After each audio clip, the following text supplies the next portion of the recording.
आप देख रहे हैं इंडिया टाउन न्यूज, भारत की बात।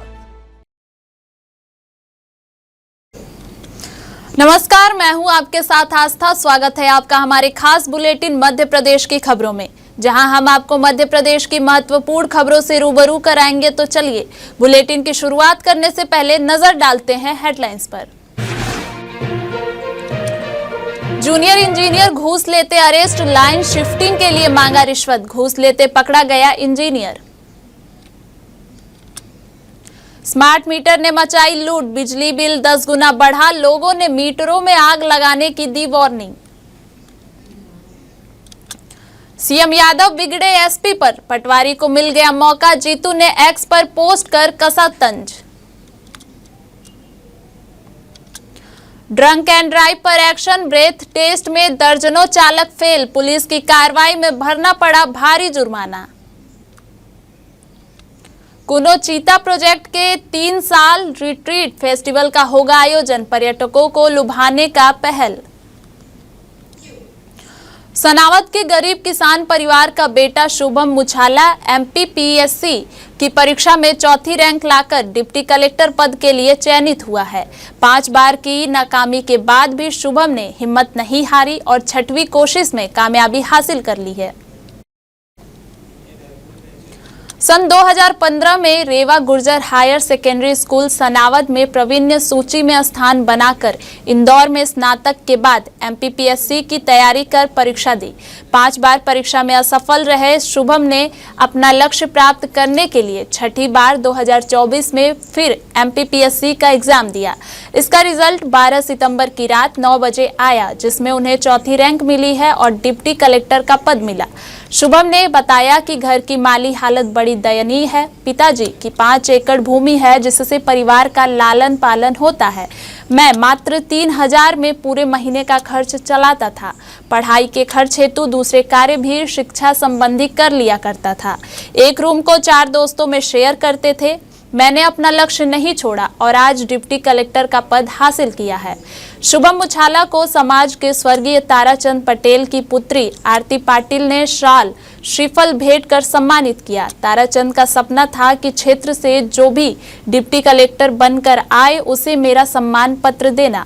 वही सम्मान पत्र शुभम मुछाला को आरती पाटिल ने दिया। इस दौरान लायंस क्लब के अध्यक्ष कमल पटेल, रामसाद, सुरेश पाटिल सहित अन्य लोग मौजूद थे।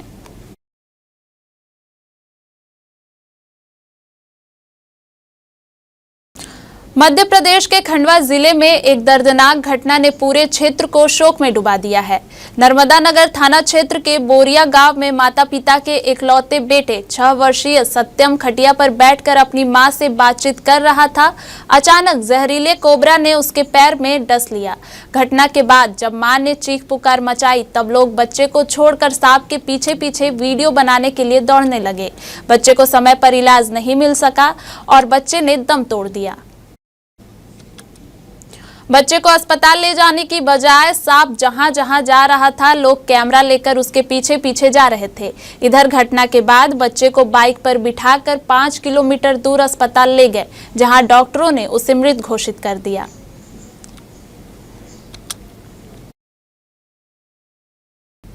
मध्य प्रदेश के श्योपुर जिले के कूनो नेशनल पार्क में चीता प्रोजेक्ट को 17 सितंबर को 3 साल पूरे हो जाएंगे। इन 3 सालों में चीता पुनर्वास प्रोजेक्ट तमाम उतार चढ़ाव के बीच सफलता की ओर अग्रसर है। यही वजह है कि यहां अब पर्यटन बढ़ाने पर फोकस किया जा रहा है और कराहल में दूसरी दफा कूनो रिट्रीट फेस्टिवल का आयोजन पर्यटन विकास निगम की ओर से किया जा रहा है। इसका शुभारंभ 5 अक्टूबर को होगा। इस कार्यक्रम में मुख्यमंत्री डॉक्टर मोहन यादव सहित कई मंत्रियों के आने की संभावना है।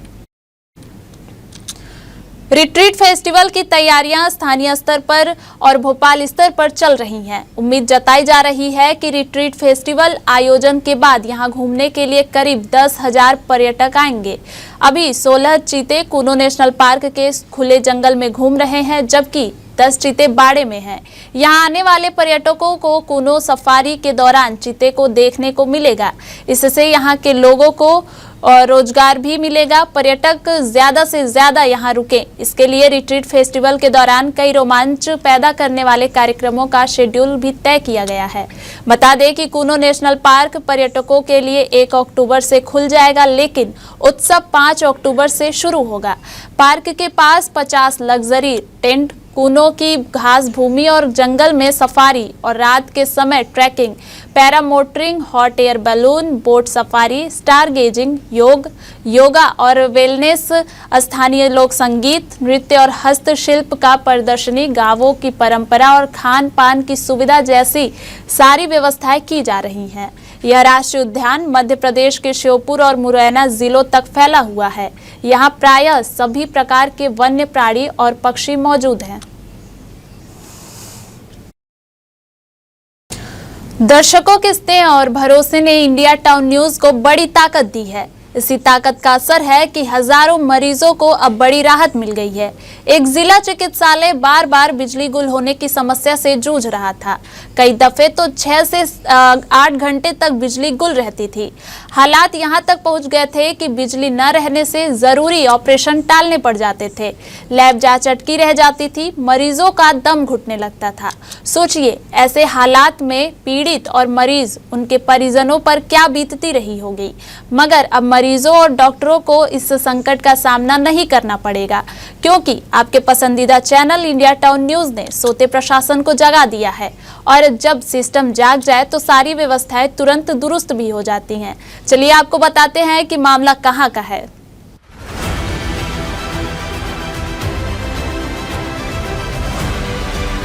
ग्वालियर के मुरार जिला चिकित्सालय में अब मरीजों को पावर कट के दौरान परेशान नहीं होना पड़ेगा। इंडिया टाउन न्यूज द्वारा चलाई गई खबर का बड़ा असर हुआ है। सिविल सर्जन ने तत्काल खबर पर संज्ञान लेते हुए जिला चिकित्सालय मुरार में जनरेटर की व्यवस्था कर दी है। दरअसल लगातार बिजली कटौती के कारण अस्पताल का पूरा सिस्टम चरमरा गया था। न तो ऑपरेशन हो पा रहे थे और न ही लैब जांच समय पर पूरी हो पा रही थी। बीते दिनों बिजली न रहने से ऑर्थोपेडिक विभाग में 9 ऑपरेशन टालने पड़े। गंभीर हालत में पहुंचे मरीजों की जान पर बनाई थी। रोजाना हजारों मरीज इस अस्पताल में इलाज कराने पहुंचते हैं और बार बार होने वाली बिजली कटौती ने यहां इलाज कराने वाले हर शख्स को परेशान कर रखा था। ITN की रिपोर्ट ने इस लापरवाही को उजागर किया। नतीजा यह हुआ कि प्रशासन ने मामले को संज्ञान में लिया और जनरेटर की व्यवस्था कर दी। अब ऑपरेशन थिएटर से लेकर इमरजेंसी और लैब तक हर जगह बिजली की निर्बाध सप्लाई रहेगी। इसमें क्या था कि अभी तक जो व्यवस्था थी वो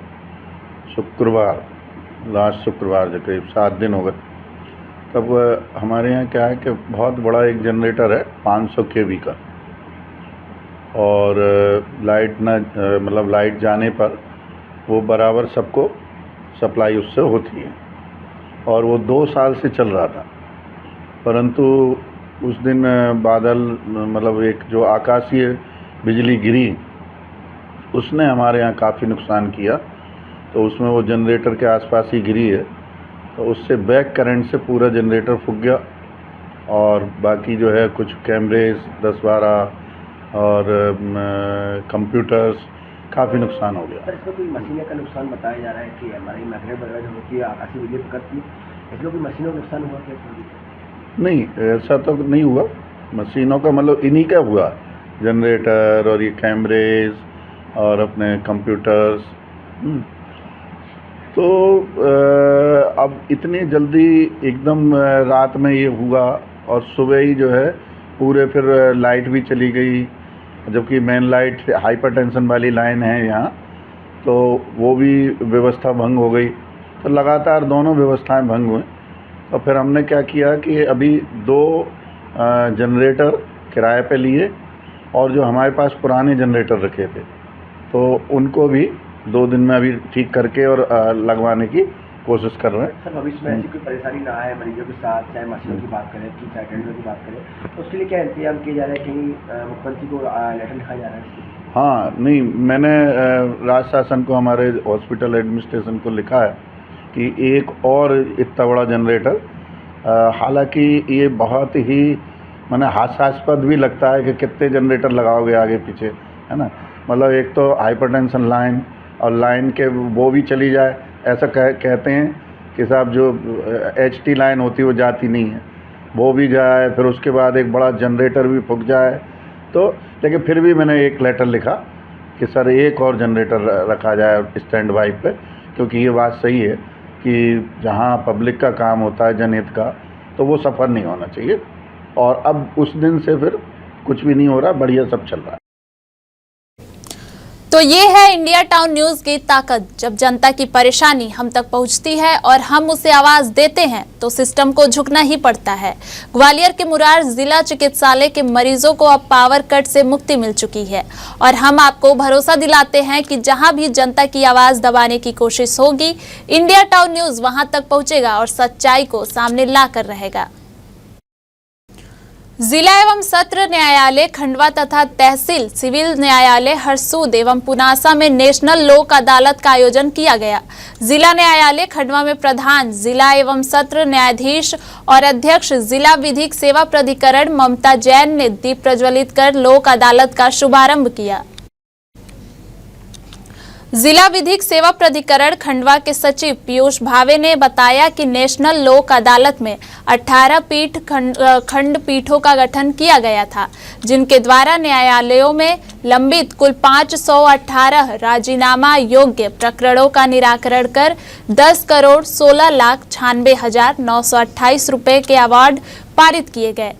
प्रीलिटिगेशन स्तर पर 2040 प्रकरणों का निराकरण कर 3,24,92,242 रुपए राशि की वसूली कर पक्षकारों को लाभान्वित किया गया। दमोह जिले के पथरिया नगर में लगातार बढ़ रही मोटरसाइकिल की चोरी की घटनाओं का पुलिस ने खुलासा कर दिया है। पुलिस ने बड़ी कार्रवाई करते हुए चोरी की 15 बाइक के साथ 3 आरोपियों को गिरफ्तार किया है। बीते सप्ताह पथरिया नगर में मोटरसाइकिल चोरी की 4 घटनाओं की रिपोर्ट दर्ज हुई थी। इस मामले में पथरिया पुलिस ने एक संदिग्ध को हिरासत में लिया। पूछताछ में आरोपी ने अपने साथियों के साथ मिलकर बाइक चोरी करने की बात कबूल की।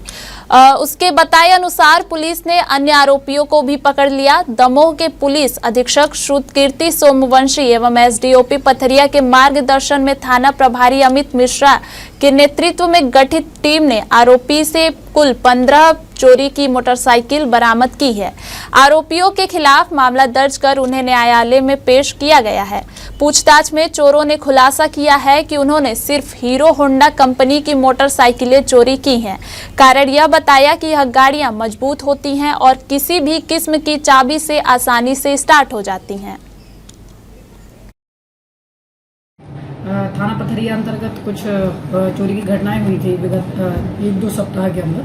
कुछ अपराध जो कायम हम लोगों ने यहाँ पर किए और उसमें मुस्तैदी से पुलिस अधीक्षक महोदय द्वारा संज्ञान भी लिया गया और उसमें थाना स्तर पर टीम हमने गठित की थी और टीम द्वारा अच्छा काम करके एक प्रकरण में राजकुमार है, यहाँ थाना पथरिया क्षेत्र में ही रहने वाला है, उसको उठाया था। उस पर पूछताछ करने के बाद उसके 2 साथी और हैं, जो एक कोतवाली थाना क्षेत्र का और एक नोहटा का है, राजकुमार और सुरेश। उनसे गहनता से पूछताछ की गई थी, जिनके द्वारा कुल 15 वाहन बरामद किए गए हैं। यही मामला है। हाँ, यदि वाहन उसी कंपनी के हैं तो ये तो तस्दीक का विषय है। यदि उससे देखा जाएगा, इसको वैसा नहीं है कि उसी कंपनी की है। इस संबंध में कोई विशेष पूछताछ नहीं है। Jhansi police drunk and drive को लेकर सख्त हो गई है। झांसी के इलाइट चौराहे पर ब्रेथ एनालाइजर से जांच कर नशे में वाहन चलाने वालों पर ताबड़तोड़ कार्रवाई की गई। दर्जनों कार, बाइक, ऑटो, बस चालक लपेटे में आए। झांसी के इलाइट चौराहे पर पुलिस ने भारी फोर्स के साथ मोर्चा संभाला और ब्रेथ एनालाइजर टेस्ट की कार्रवाई की। मोटरसाइकिल से लेकर कार, ऑटो और बस किसी को भी नहीं छोड़ा गया। शराब के नशे में वाहन चलाने वालों पर पुलिस ने ऐसे शिकंजा कसा कि लोग चौंक उठे। झांसी से अमित राजपूत की खबर। आसाम प्रवास के दौरान मुख्यमंत्री डॉक्टर मोहन यादव की एसपी पर नाराजगी को लेकर सियासत शुरू हो गई है। प्रदेश कांग्रेस अध्यक्ष जीतू पटवारी ने इसे लेकर अपने सोशल मीडिया प्लेटफॉर्म पर कड़ी प्रतिक्रिया दी है। एसपी पर सीएम की नाराजगी का वीडियो सामने आया है। वीडियो में वे एसपी अमित कुमार से कहते नजर आ रहे हैं कि मतलब क्या रह गया एसपी साहब, या फिर मैं ही कर लूं, आपसे नहीं बन रहा तो छोड़ो, फिर जिसने बोला है उसे हटाओ। सीएम के इस वीडियो को कांग्रेस के प्रदेश अध्यक्ष जीतू पटवारी ने लपक लिया। पटवारी ने अपने एक्स हैंडल पर पोस्ट करते हुए सीएम पर तंज कसा है। जीतू ने लिखा है, मुख्यमंत्री जी आप photo, reels, video, media headline के लिए गंभीरता से काम कर रहे हैं। हो सकता है आपको यह सही और जरूरी भी लगता हो, लेकिन मुझे लगता है कि किसान की मदद के लिए सर्वे, खाद, बीज, बीमा, मुआवजा, सही समय पर निर्णय और सरकारी खजाना जरूरी है। मध्य प्रदेश पूर्वी क्षेत्र बिजली कंपनी के सिटी ऑफिस में कार्यरत जूनियर इंजीनियर को लोकायुक्त पुलिस ने 1 लाख रुपए की रिश्वत लेते हुए रंगे हाथों पकड़ा है। जेई का नाम मिलन परतेती है। परतेती ने लाइन शिफ्टिंग के लिए रिश्वत मांगी थी। जानकारी के अनुसार परतेती के खिलाफ बिजली कंपनी के एक लाइसेंसी ठेकेदार जितेंद्र जैन के पेटी कॉन्ट्रैक्टर राम कुमार पटेल से उनके मकरोनिया के अभिनंदन नगर स्थित एक प्लॉट के ऊपर से गुजर रही 11 केवी लाइन को शिफ्ट करने के एवज में रिश्वत मांगी थी। इसकी शिकायत उसने लोकायुक्त कार्यालय सागर में की थी, जिसके बाद लोकायुक्त की टीम ने जाल बिछाया और ठेकेदार पटेल से 1 लाख की रिश्वत लेते हुए जेई परतेती को दबोच लिया।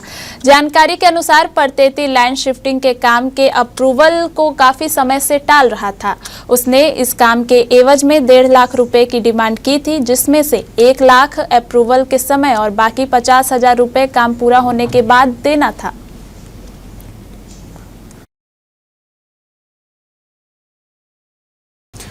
सागर जिले के बंडा स्थित अरिहंत हॉस्पिटल एक बार फिर लापरवाही को लेकर सुर्खियों में है। अस्पताल में पहले भी डॉक्टर और स्टाफ की लापरवाही से महिला की मौत हुई थी और अब नया मामला सामने आया है, जिसमें इंजेक्शन लगाते ही एक युवक लकवे का शिकार हो गया। जानकारी के अनुसार ग्राम बमूरा भेड़ा के परशुराम रजक अपने 22 वर्षीय बेटे राहुल को इलाज के लिए अरिहंत हॉस्पिटल ले गया था। अस्पताल में जांच के दौरान राहुल को प्लेटलेट्स कम होने की दवा बताई गई और 2 दिन तक इलाज चलता रहा। दूसरे दिन डॉक्टर ने इंजेक्शन लगाया और राहुल लकवाग्रस्त हो गया। राहुल का इलाज फिलहाल सागर के भाग्योदय अस्पताल में जारी है। उनके पिता ने आरोप लगाया है कि यह गंभीर स्थिति गलत ट्रीटमेंट के कारण हुई है। उन्होंने अरिहंत हॉस्पिटल पर उच्च स्तरीय कार्रवाई की मांग की है।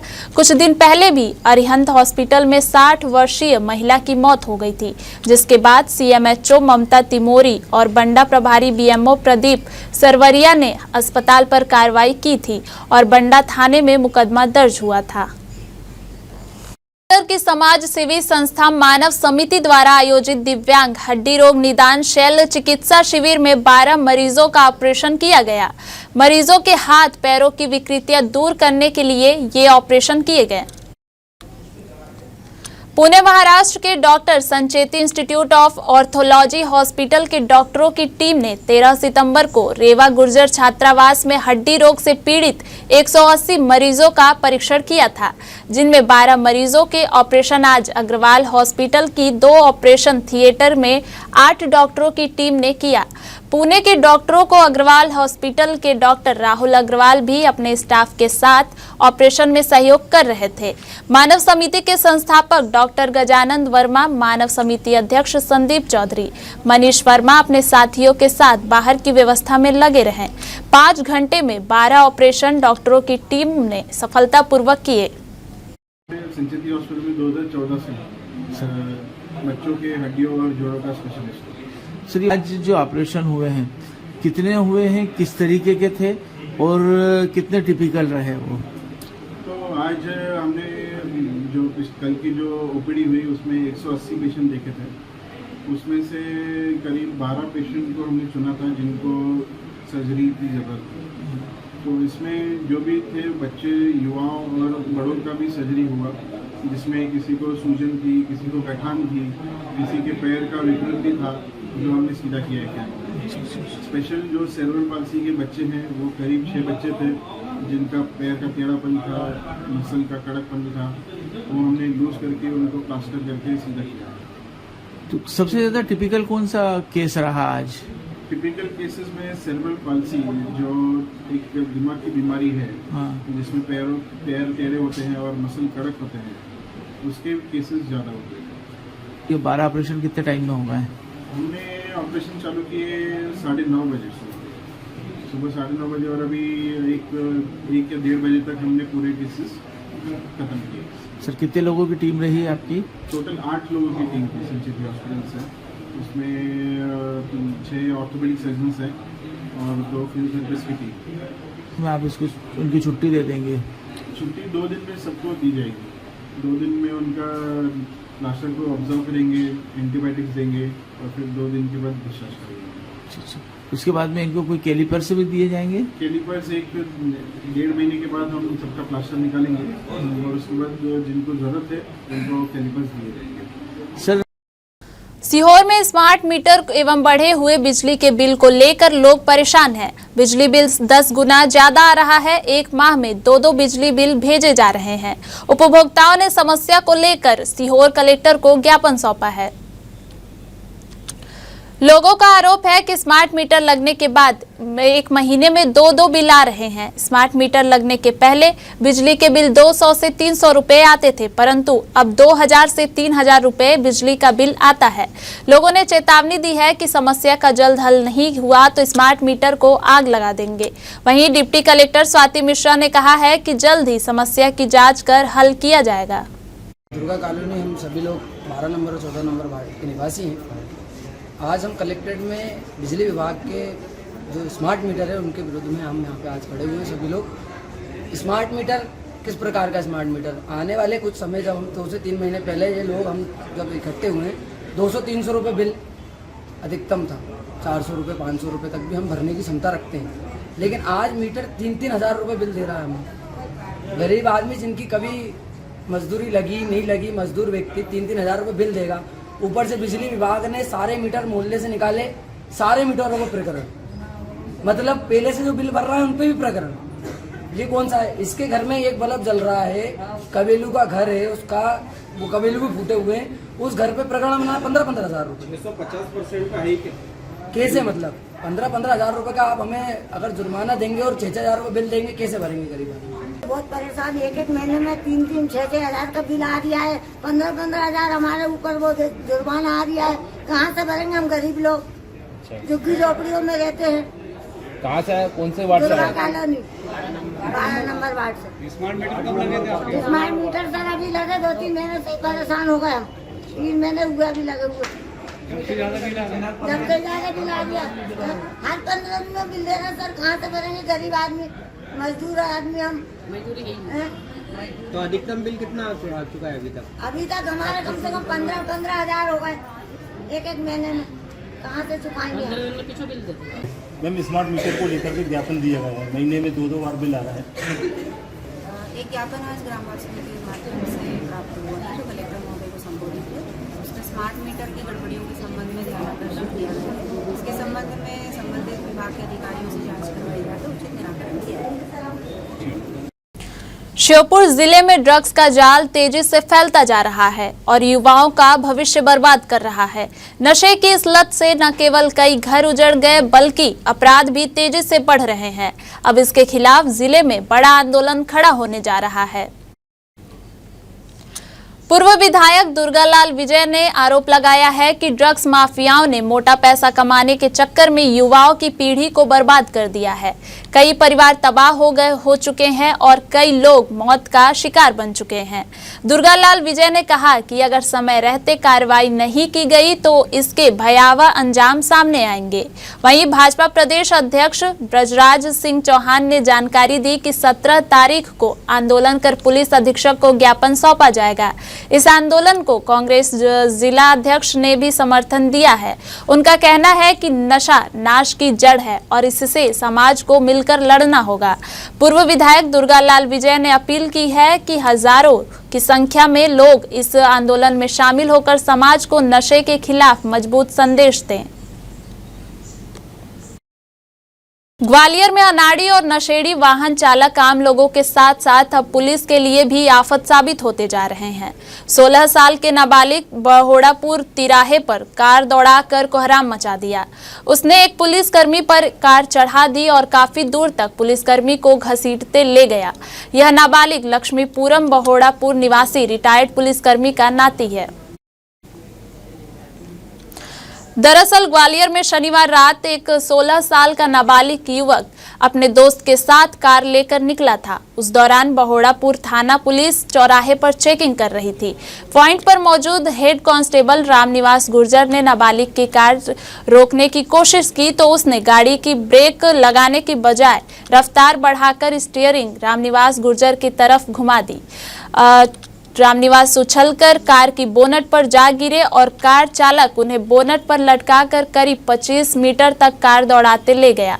रामनिवास घायल हो गए। कार चालक ने भागने की कोशिश में गाड़ी डिवाइडर की तरफ घुमाई, मगर उसके बाजू में बैठे उसके दोस्त ने हैंड ब्रेक खींच दिया तो गाड़ी रुक गई। वहीं मौके पर काफी संख्या में लोग एकत्र हो गए और लोगों ने कार चालक की पिटाई कर दी। पिछले 3 दिन में पुलिसकर्मी को कार के बोनट पर लटकाकर गाड़ी भगाने की यह दूसरी घटना है। इससे पहले रोडवेज तिराहे पर ट्रैफिक पुलिस के सिपाही अतुल शर्मा को नाबालिग कार चालक बोनट पर टांग कर गाड़ी ले गया था। इस हादसे में आरक्षक अतुल के पैर में गहरी चोट आई थी और सड़क से गुजर रही 2 महिलाओं समेत 4 लोग घायल हुए थे। देखिए, थाना बहोड़ापुर क्षेत्र में बहोड़ापुर चौराहे पे ट्रैफिक के अभियान में एक थाने के सिपाही जो हवलदार थे वो वहाँ चेकिंग कर रहे थे। एक वाहन जिसको एक नाबालिग चला था उनके द्वारा जब उसको रोका गया तो उसने वाहन को ना रोककर उनके साथ अभद्रता की, शासकीय कार्य में बाधा उत्पन्न की और तेज़ गति से वाहन को ले गया, जिससे ये आगे वाहन की बोनट पर चढ़ गया और काफ़ी आगे तक इनको घसीटते हुए ये ले गया है। इसमें जब स्थानीय लोग पुलिस द्वारा इसको वहाँ रोका गया तदुपरांत इसमें पीड़ित जो हैं उनको इसमें घायल भी हुए जो हवलदार, उनकी रिपोर्ट पर इसमें अपराध पंजीबद्ध कर बेचना में लिया है। इसमें आरोपी की गिरफ्तारी उपरांत आगामी कार्रवाई करेंगे। हमारे खास बुलेटिन मध्य प्रदेश की खबरों में फिलहाल इतना ही। देखते रहिए इंडिया टाउन न्यूज, भारत की बात। आप देख रहे हैं इंडिया टाउन न्यूज, भारत की बात।